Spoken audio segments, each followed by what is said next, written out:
किसी को भी याद नहीं है आप में से?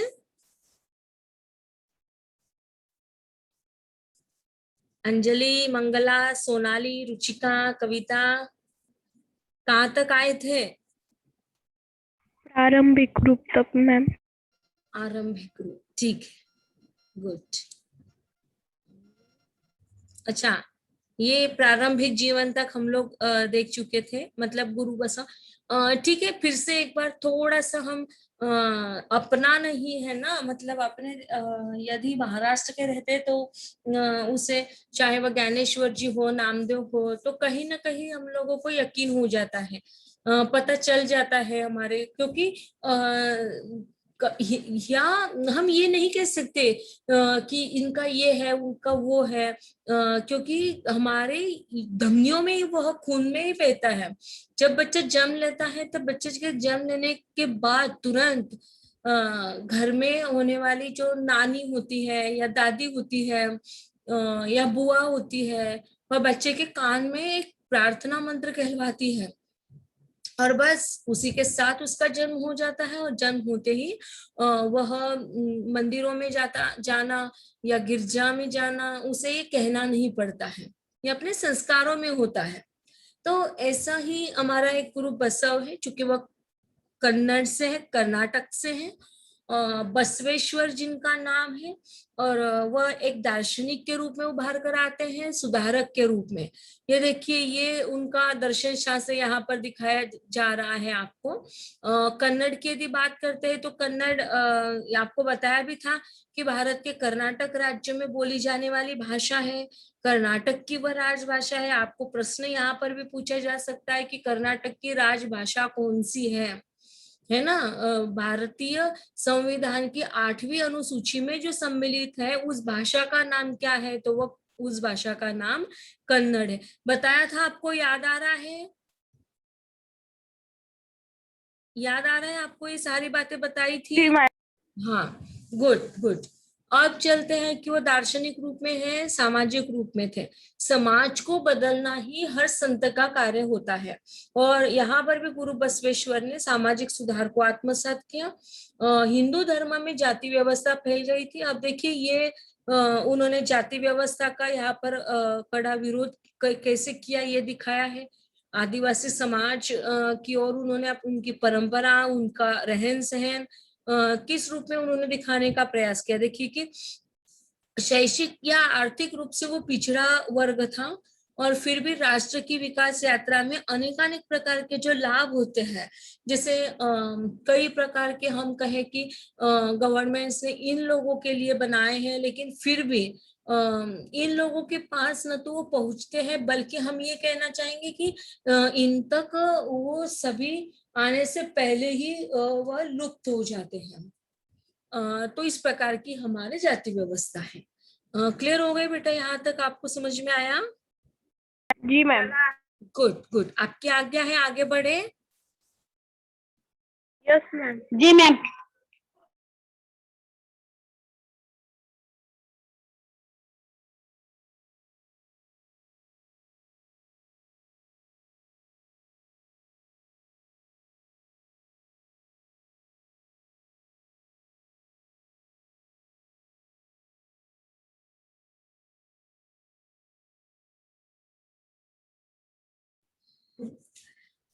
हाँ, आप देखिए कि उन्हें विश्व गुरु और भक्ति भंडारी भी कहा जाता है। सवाल आपको यहाँ पर पूछा जा सकता है कि विश्व गुरु और भक्ति भंडारी के रूप में कौन से संतों को जाना जाता है? तो जब हम इस प्रकार के अलग अलग संतों की चर्चा कर रहे हैं, तो सवाल आप लोगों को कैसे पूछे जा सकते हैं, इस पर भी आप लोगों को ध्यान देना चाहिए। अपनी शिक्षा और परिचय सभी सीमाओं से परे जाना, और वो कर रहे हैं, मतलब अपनी शिक्षा के माध्यम से जो उन्होंने प्रिचेसिंग किया, मतलब सभी लोगों को आकर्षित किया अपनी ओर, और जो सार्वभौमिक और अनंत की परिकल्पना उन्होंने सबके सामने रखी, वह अद्वितीय थी, और जिसके नाम से, जिसके कारण वह एक महान मानवीय रूप में उभर कर आए। मतलब अब तक हम लोग कह रहे थे केवल कि संतों की भाव भूमिका को आत्मसात करना चाहिए, संतों के अनुरूप हमें रहना चाहिए, लेकिन संत क्या कहते हैं? संत हमें कभी धर्म के विरोध में बात करते हुए दिखाई नहीं देते, जाति के विरोध में बात करते हुए दिखाई नहीं देते, बल्कि हम यह कहे कि वह एक सूत्रता में सभी को बांध कर रखते हैं। यदि हम लोग चलते बहनाबाई की ओर, या हमारे संत नामदेव की, या कबीरदास जी की ओर, तो क्या किसी विश्वविद्यालय की यूनिवर्सिटी में या यूनिवर्सिटी में जाकर उन्होंने किसी उपाधि को प्राप्त किया था? नहीं। किसी भी यूनिवर्सिटी की या किसी भी विद्यालय की उपाधि उन लोगों के पास नहीं थी, पर फिर भी उन्होंने अपने व्यक्तित्व के माध्यम से, उन्होंने अपने कृतित्व के माध्यम से सभी लोगों को एक सूत्र में बांधा। और इतना ही नहीं, तो यदि उन्होंने अच्छा कार्य नहीं किया होता तो आज हम बसव जैसे या नामदेव या रैदास जैसे लोगों को आज भी हम अपने शिक्षा क्षेत्र में आत्मसात नहीं करते। अरे बिना पढ़े लिखे लोगों को क्या पढ़ा जाए? बिना पढ़े लिखे लोगों को क्या पढ़ा जाए? इस बात की यदि साक्ष्य हम लोग लेते हैं तो उन लोगों ने इतना सुंदर कार्य किया कि उन्हें पढ़ने की जरूरत नहीं थी। उनके आचरण में उन्होंने उसे आत्मसात किया, उनके संस्कारों ने उन्हें आत्मसात करने के लिए मजबूर कर दिया। और इसलिए आज ही नहीं बल्कि हम यह कहें कि भविष्य में भी इन सभी संतों की उपासना की जाएगी, इन सभी संतों पर रिसर्च किया जाएगा, इन सभी संतों की वाणी को आत्मसात किया जाएगा। लेकिन कब? जब घुमा फिराकर पाश्चात्य संस्कृति को आत्मसात करते हुए हम उसे प्राप्त करेंगे, तब हमें पता चलेगा कि नहीं, इन लोगों ने हमें बहुत कुछ दिया। संतों की वाणी की यदि बात अपन करते हैं तो जो चीजें हमें ज्ञानेश्वर जी ने हमारे 6 या 8वें अध्याय में जो कुंडलिनी शास्त्र की बात बताई, हमारे तुकडोजी महाराज ने सप्त चक्र की बात बताई, वही बात को जब डॉक्टर निर्मला श्रीवास्तव जी के माध्यम से सहयोग जो पूरे विश्व में फैल चुका है उसके माध्यम से जब देते हैं, या उनके साधक जब देते, तब हम उस पर यकीन नहीं करते। लेकिन जब वही बातों को पाश्चात्य संस्कृति वाले लोग हमारे देश में आकर कहते हैं कि हाँ, यह सहयोग एक अत्यंत महत्वपूर्ण है, वैज्ञानिक है, तब जाकर हम उसे आत्मसात करते हैं। तब तक ज्ञानेश्वर ने जो बातें कही या कबीरदास जी ने जो बातें कही, नानक ने जो बातें कही, वो हमारी समझ में ही नहीं आती। ऐसा ही होता है, जो अपने पास है, अपने देश में है, हम उसे हासिल करना नहीं चाहते। दूसरे देश में जब घुमा फिरा कर आते हैं तब हम उसे आत्मसात करते हैं। तो ऐसे ही महान मानवीयता के जो पुजारी थे वो हमारे गुरु बसव थे। गुरु बसवान जिसमें उन्होंने परमात्मा के प्रति, जीवन के प्रति, एक लिंग, जाति, सामाजिक स्थिति की कोई परवाह नहीं की, और उन्होंने सभी को समान अवसर देने का प्रयास किया। अब देखिए कि किस प्रकार से, क्योंकि वह मनुष्य और मनुष्य में भेदभाव नहीं करते थे। मतलब धर्म की एक बेला पर उन्होंने, किसी भी संत ने धर्म की बेला पर जब वो पुष्प खिले थे तो उन पुष्पों में कभी भी किसी भी प्रकार का बैर नहीं था। ये बैर तो केवल मनुष्य में होता है। और इस प्रकार उन्होंने किसी भी प्रकार की सामाजिक स्थिति या जाति या इसकी परवाह उन्होंने नहीं की, और उन्होंने एक नई तरह की जो वकालत थी उसे शुरू कर दिया, एक आंदोलन किया। और अपने उस आंदोलन के पीछे आधारशिला परमेश्वर की थी, जो एक सार्वभौमिक अवधारणा रखता है। वो परमात्मा जो ईश्वर है, जो सृष्टि के कण कण में विराजमान है, निर्गुण है, निराकार है, और ऐसे ही निर्गुण निराकार भगवान की अवधारणा के वे समर्थक हैं। आपको सवाल पूछा जा सकता है कि गुरु बसवन्ना, अन्ना कहा जाता है ना, वो हर जगह पर अन्ना को प्रयोग करते हैं, आपको याद आ रहा होगा। यदि हम लोग ट्रेन में भी चलते हैं ना, तो ट्रेन में चलते हुए ये अन्ना अन्ना ऐसे मिल जाते हैं, तो ऐसे ही कन्नड़ी रूप में उसे अन्ना के रूप में आत्मसात करते हैं। तो गुरु बसवन्ना जो है वह निराकार भगवान की अवधारणा के समर्थक हैं। सवाल आपको पूछा जा सकता है कि निर्गुण निराकार भगवान की अवधारणा के समर्थक कौन है? फिर वहां पर आपको निर्गुण निराकार भगवान के रूप में कबीर दिया जाएगा, गुरु बसव दिया जाएगा। अब निर्गुण निराकार के रूप में कबीरदास जी का भी नाम आ सकता है ना। लेकिन जहां पर निर्गुण की बात आई वहां पर आपको कबीरदास जी का नाम देना है, जहां पर निराकार की बात आई वहां पर आपको गुरु बसव का नाम देना है। ये बात आप लोग ध्यान में रखिएगा कि जैसा सवाल पूछा जा रहा है उस सवाल का आंसर हमें देखना है। और ध्यान में रखिए खास तौर पर कि हमें प्रश्न कैसा पूछा जाता है।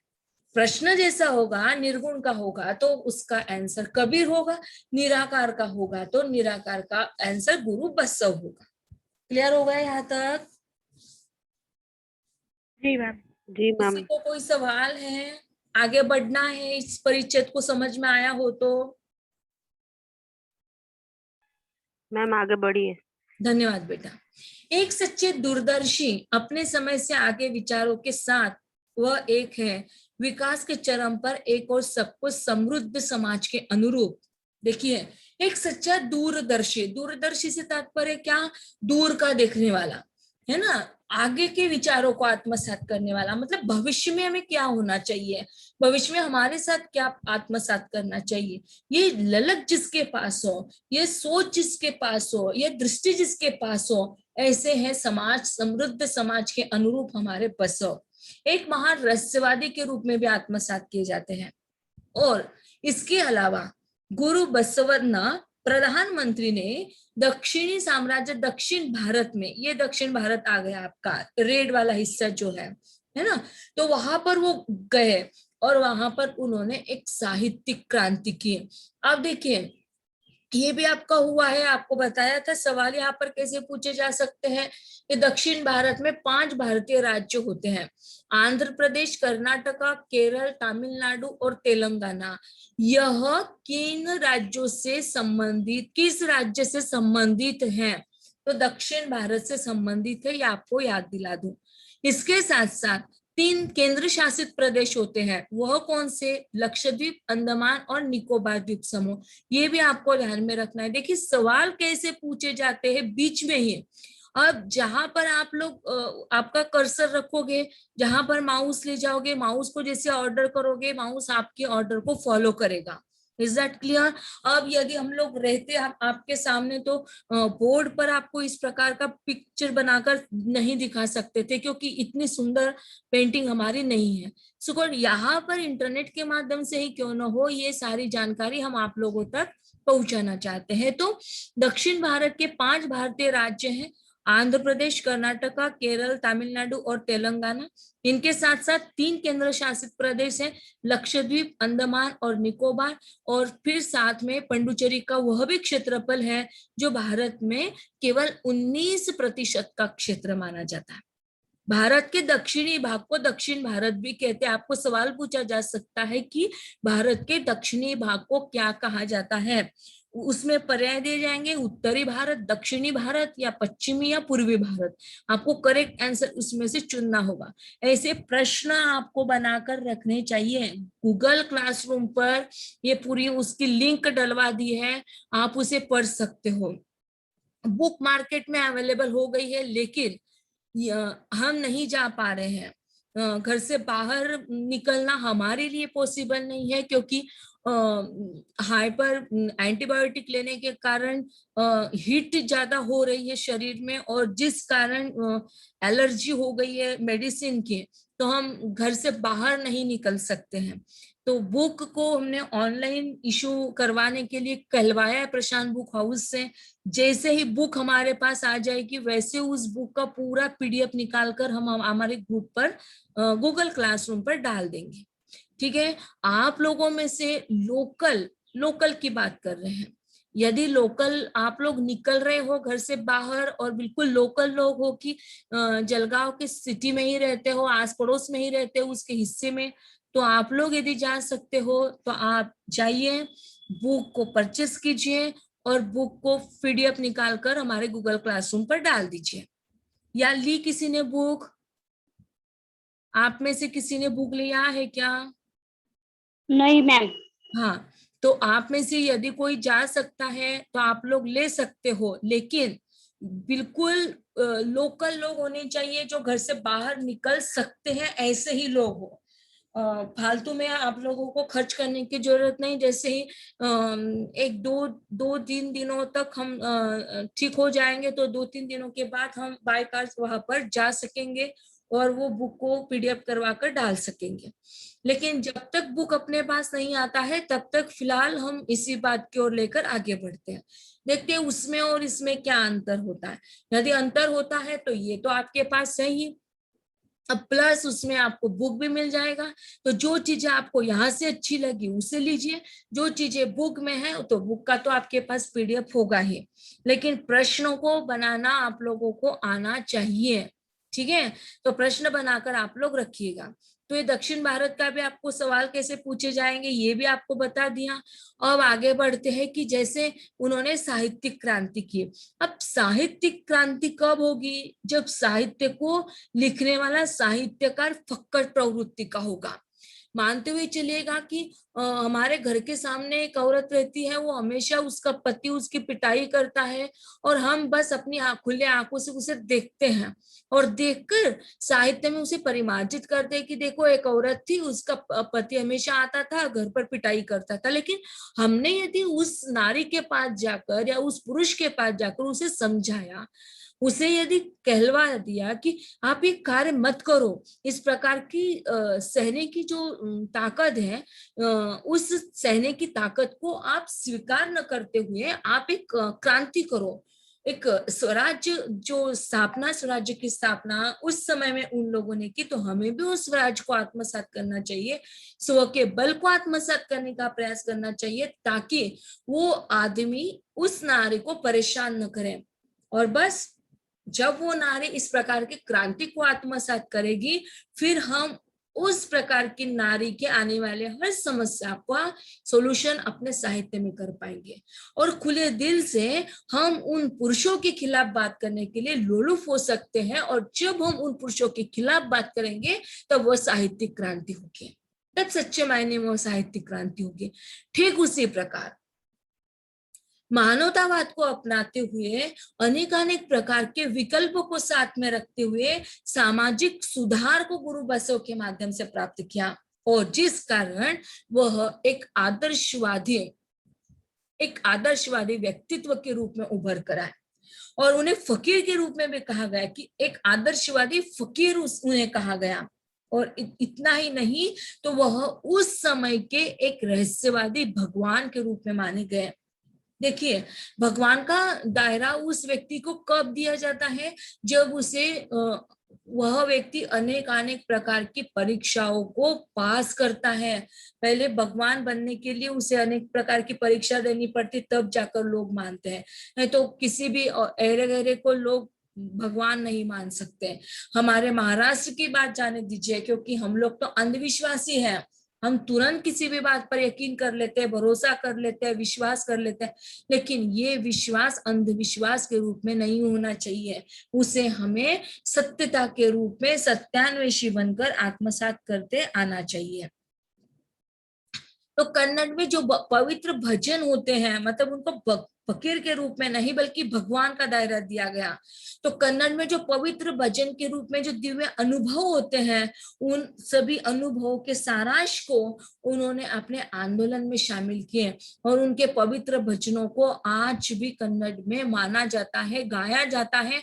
जिस प्रकार से आज हम संत नामदेव जी की वाणी को, श्रीमद् भगवद गीता की, या श्री कृष्ण की वाणी को, या हम कहें कि गुरु श्री कृष्ण और अर्जुन, इन दोनों के संवादों को भगवद गीता के माध्यम से सुनाते हैं, हरिपाठ के माध्यम से हम सभी को सुनाते। तो इस प्रकार के संतों की वाणी को पवित्र भजनों के माध्यम से उनके अनुभव के सारांश को आज भी लोग पढ़ा करते हैं कन्नड़ में। अब देखिएगा कि किस प्रकार से कि गुरु बसवन्ना के रास्ते में देखिए किसे उनके रास्ते में कौन कौन से नए धर्म आए, कौन कौन से संप्रदायों को उन्होंने आत्मसात किया। तो उनका जो संप्रदाय था वो बसव धर्म के माध्यम से जाना जाता है, मतलब उनका जो धर्म है उन्हीं के नाम के आधार पर उनके धर्म को हम लोग आत्मसात करते हैं। कई ऐसी बातें हैं कि जैसे अयोध्या, तो अयोध्या यह क्या था, तो यह अवध नगरी से बना था। यहाँ हम कहे कि भोजपुर, तो राजा भोज था, तो भोज, राजा भोज के नाम के आधार पर उसकी नगरी का नाम भोजपुर पड़ा। देखिए कैसे नामकरण बनते चले जाते। ठीक वैसे ही इनके नाम के आधार पर इनका धर्म चला, इनका संप्रदाय चला, जो बसव धर्म या बसव संप्रदाय के नाम से जाना जाता। यहां तक हम लोग आए थे। अब इसके आगे का क्लियर हो गया आपको? यहां तक समझ में आया? जी मैम। हाँ। ये भी दिखाया था आपको कर्नाटक का हिस्सा। ये देख भी रहे हो आप, रेड वाला जो हिस्सा है भारत में कर्नाटक का है। ये भी बताया था आपको 1 नवंबर 1956 को राज्य पुनर्गठन अधिनियम के अधीन किया गया था। यह मैसूर राज्य कहलाता था, उसका पुनर्नामकरण कर दिया और कर्नाटक रख दिया।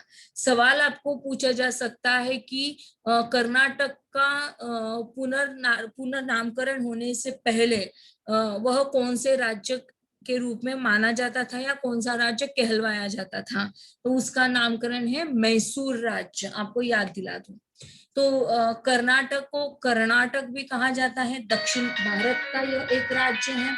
तो आपको ये सारी जो समझ है कि कर्नाटक को दक्षिण भारत के रूप में कैसे आत्मसात किया जाता है, या राज्य का जो गठन है वह 1 नवंबर 1956 को राज्य पुनर्गठन अधिनियम के अधीन किया गया था, ये सारी जानकारी आप लोगों के पास हमने दी थी। अब इसके आगे का हिस्सा हम आपके सामने देखते हैं। क्लियर हो गई यहाँ तक? आपकी आज्ञा है आगे बढ़े? जी मैम। हाँ। गुरु बसवन्ना वर्ष 1134, मतलब जो हमारा हिंदू कैलेंडर है, आपको पता होगा या नहीं आई डोंट नो, लेकिन हमारा जो कैलेंडर होता है ना, तो हमारा कैलेंडर सौर पर, मतलब एक तो सूरज पर और दूसरा चंद्रमा पर। तो हमारा पूरा का पूरा जो हिंदू कैलेंडर होता है, तो यह हिंदू कैलेंडर नक्षत्रों पर आधारित होता है, चंद्रमा पर आधारित होता है। मतलब जैसे हम कहें ना कि नाम होते हैं ना, क्या नाम होता है, शालीवाहन, शालीवाहन शके, है ना? याद आ रहा होगा कि आपको शालीवाहन। तो शालीवाहन नाम का एक राजा था जिसके नाम के आधार पर ये कैलेंडर को माना जाता है। तो गुरु बसवन्ना वर्ष 1134 में इनका नाम रोहिणी नक्षत्र के एक छोटे से शहर में रहने वाले शैव ब्राह्मण परिवार में उनका जन्म हुआ था। देखिए ये भगवान शिव है, जिसमें शाक्त, मतलब शाक्त का मतलब होते हैं देवी, और मतलब हम कहे कि पार्वती और शंकर, इन दोनों को मिलाकर, देवी और शंकर मिलाकर तो शाक्त। नाथ है, 10 नामी नाग उपसंप्रदाय के रूप में माना जाता है। महाभारत में माहेश्वर। शैव के 4 संप्रदाय माने जाते हैं, शैव, पाशुपत, कालदमन, कापालिक। तो शैव मत का मूल रूप ऋग्वेद में रुद्र की आराधना में माना जाता है। तो ये शैव धर्म जो है, तो इस प्रकार के शैव ब्राह्मण परिवार में पैदा हुआ था। आपको सवाल पूछा जा सकता है कि बसव का जन्म किस परिवार में हुआ था, शायद आपको कल जो आपने टेस्ट दी उसमें पूछा गया है। तो जैसे कोई शिंपी परिवार से है ना, तो ऐसा ही एक परिवार के रूप में माना जाता है।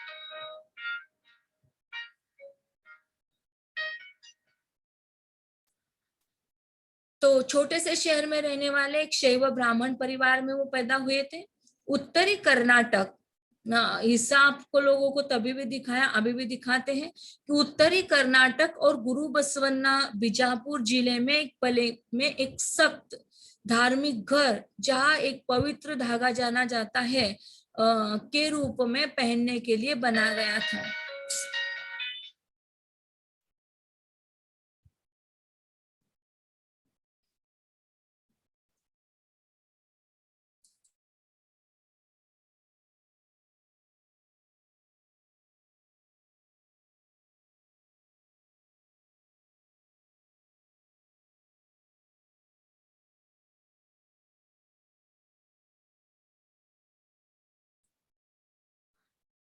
हाँ, तो यार कहाँ तक, हाँ, एक पवित्र धागा के रूप में जाना जाता है और जो पहनने के लिए बनाया जाता है, लेकिन उन्होंने उसे स्वीकार नहीं किया, वह अस्वीकार उन्होंने कर दिया।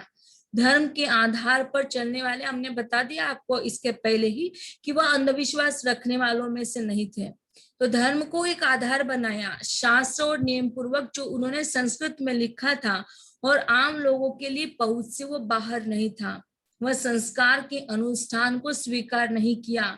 श्रीनिवास मूर्ति अपने पुस्तक वेकन धर्मसार में लिखते हैं, उन्होंने अंग्रेजी में वो लिखा हुआ है, कन्नड़ा लैंग्वेज में उन्होंने आत्मसात करने का वहां पर प्रयास किया।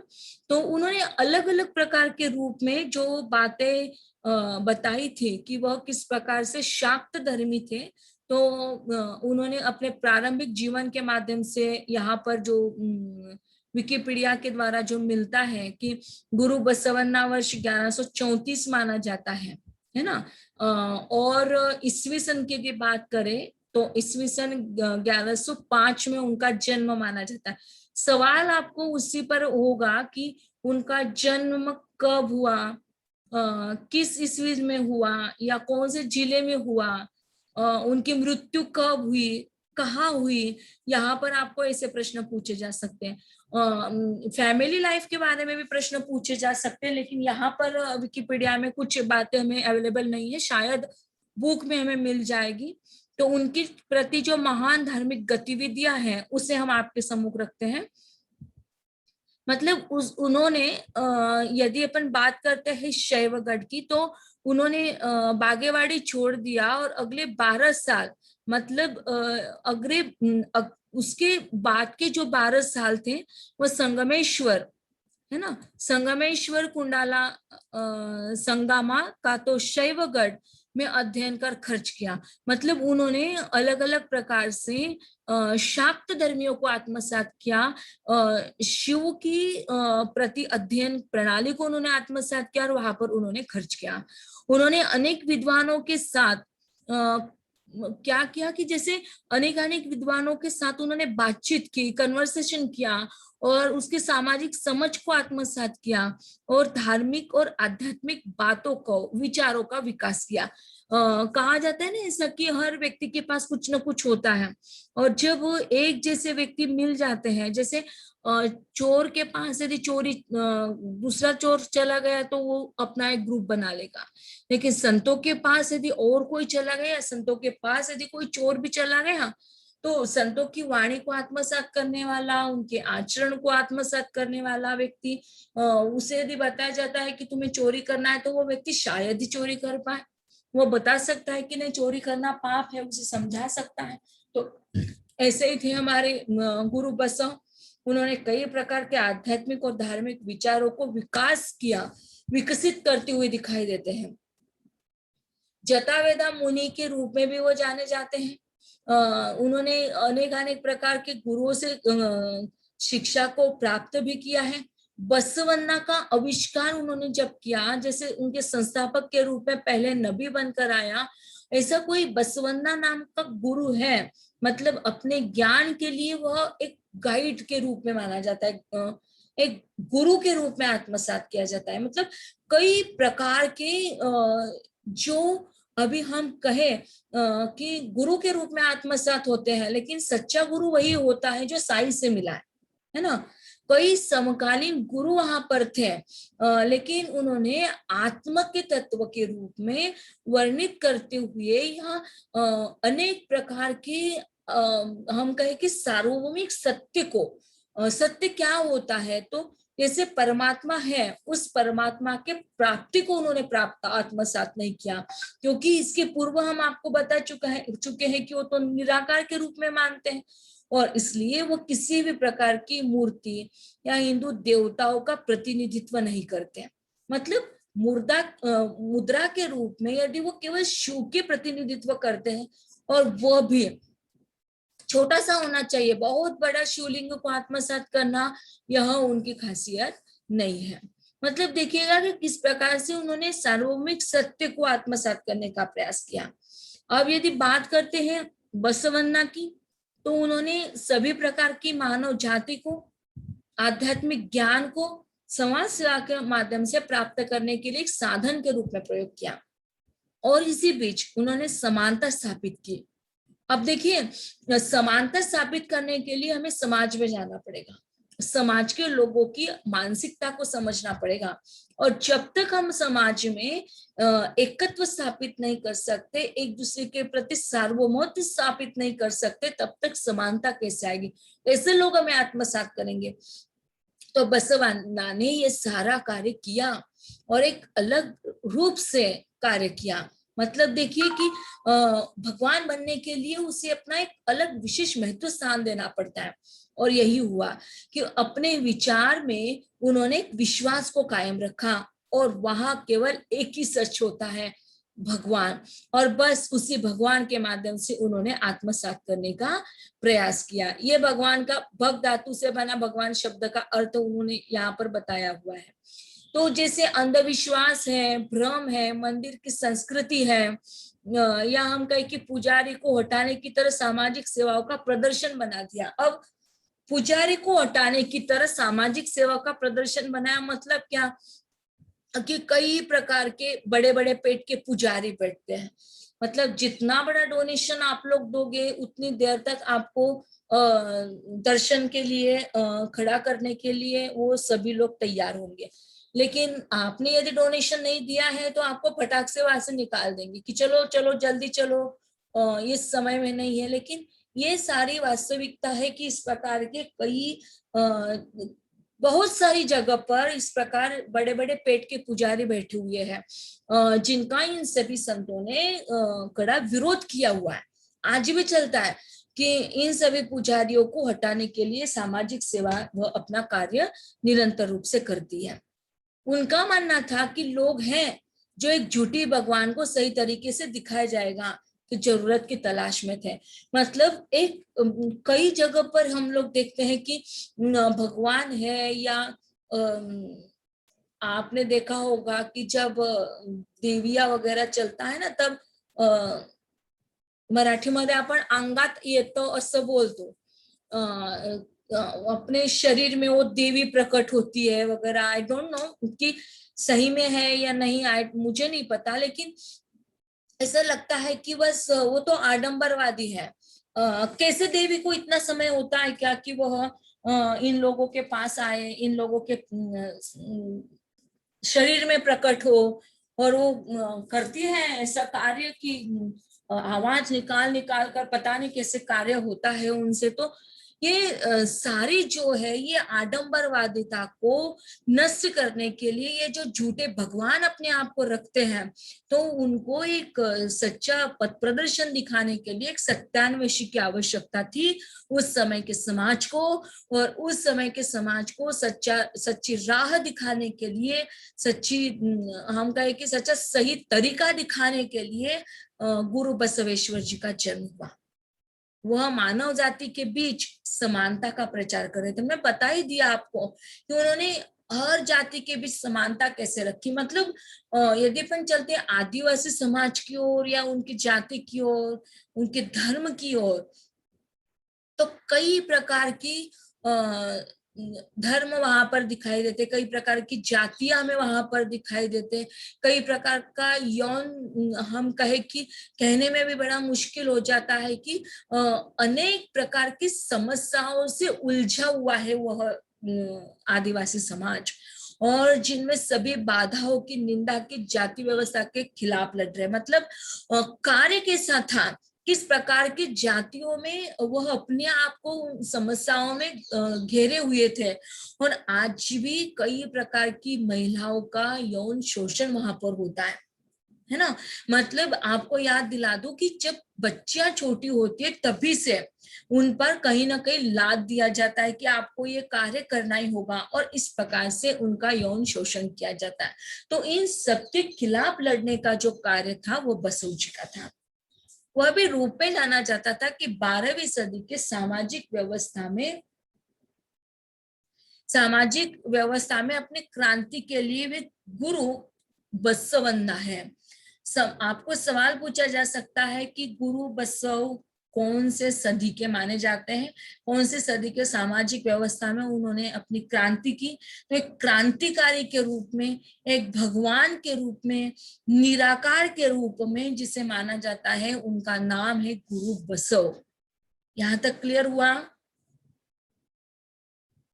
जी मैम। आगे बढ़े। जी मैम। हाँ, आपकी आवाज बहुत ही कम आ रही है। गुरु बसवन्ना अदालत के राजा बिजाला कल्याणी चालुक्य के एक फेडिटरी में, मतलब एक राज्य में, मंगल वेदा पर एक अकाउंटेंट के रूप में उन्होंने अपना करियर शुरू कर दिया।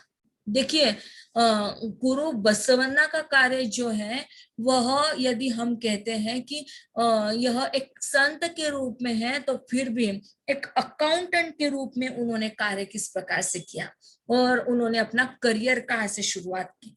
तो उनका करियर की शुरुआत जो है, कलाचुरी के राजा बीजाला, आप उजाला नहीं बीजाला, आपको याद दिला दूं, आप में एक उजाला है और ये बीजाला है। आपको सवाल यहाँ पर पूछा जाएगा, लेस देन 1 मिनट, अभी हमारा लेक्चर कंप्लीट हो जाएगा, लेकिन आपको ये बात को ध्यान में रखना है कि हम कहाँ तक आए हुए हैं।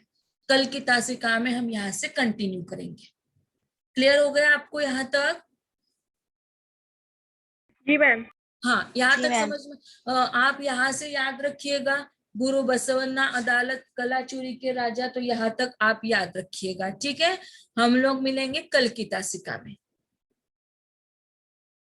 ठीक है, किसी को कुछ कहना है? नहीं मैम। ओके, ठीक है बेटा, हम लोग मिलेंगे फिर कल। घर रहे सुरक्षित।